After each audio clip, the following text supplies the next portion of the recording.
কেমন আছো বন্ধুরা? আমি ঋতুপর্ণা চলে এসেছি শখের রান্না ভালোবাসার রান্নাঘর থেকে নতুন আরেকটি রান্নার ভিডিও নিয়ে। আজকে ইঁচড়ের একটি রেসিপি আপনাদের সাথে শেয়ার করতে চলেছি। এটি আমাদের গাছ, বাড়িরই কাঁঠাল গাছ। এখান থেকে একটু ইঁচড় পেরে নেওয়া হয়েছে। ইঁচড়টির প্রথমে ভালো করে ছালটা ছাড়িয়ে নিতে হবে। ওই সবুজ অংশটা, ওই কাটা কাটা অংশটা ভালো করে না ছাড়ালে ওই মুখে লাগে, সেটা খেতে খারাপ লাগে। ওই ইঁচড়টাকে এভাবে ছাল ছাড়িয়ে তারপর ডুমো ডুমো করে কেটে নিতে হবে। ভালো করে ধুয়ে কেটে নিতে পারো, আবার না ধুয়েও কেটে নিয়ে পরে ধুয়ে কেটে নিতে পারো। এটাকে প্রথমে একটু হাতে সর্ষের তেল লাগিয়ে নেবেন, কেননা ওই ইঁচড়ের যে আঠাটা সেটা হাতে লেগে যেতে পারে, যার ফলে কাটতে অসুবিধা হবে। এবার ইঁচড়টাকে কেটে এভাবে ইঁচড়টাকে কেটে নেওয়া হলো। এবার কেটে প্রেসারে ইঁচড়টি দিয়ে একটু ভাপিয়ে নিতে হবে। একটু ভাপিয়ে মানে আমি 2টো সিটি দিয়ে নিয়েছি, ইঁচড়ের ওপর সেটা ডিপেন্ড করছে। এটা একটু হালকা রং ধরেছে বলে 2টো সিটি দিয়ে আমি নামিয়ে নিয়েছি। এবার 2টো সিটি পড়ে গেল।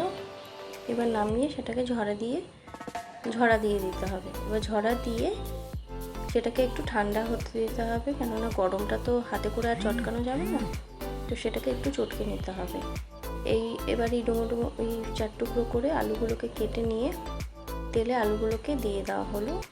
এবার সেই আলুগুলোকে হালকা ব্রাউন কালার হলে সেটাকে নামিয়ে নিতে হবে। এবার ওই ইঁচড়টা একটু ঠান্ডা হয়ে এলে সেটাকে একটু ভালো করে চটকে নিতে হবে। খুব বেশি চটকানো যাবে না, তাহলে ইঁচড়টা একটু মুখে দানা দানা পড়লে বেশ ভালো লাগে খেতে, সেটা হবে না। তাহলে একদম তরকারিটা একদম ইঁচড় খুঁজে পাওয়া যাবে না আর কি।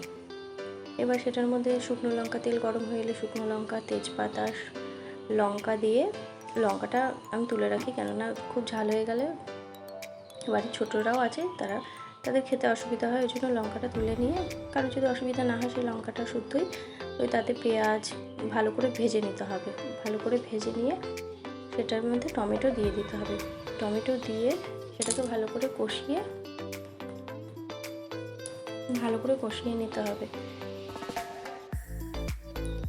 তার মধ্যে টমেটোর মধ্যে একটু নুন দিয়ে ঢাকা দিয়ে দিলে টমেটোটা একটু ভালো সেদ্ধ হয়, যার ফলে একটু ভালো করে টমেটোটা পেঁয়াজটা কষিয়ে নিয়ে তাতে জিরে আদা বাটা, একটু মিট মশলা, চিনি 2 চামচের, আমি 2 চামচের মতো চিনি মশলাই দিয়েছি, পরে আরও 2 চামচ চিনি অ্যাড করেছিলাম।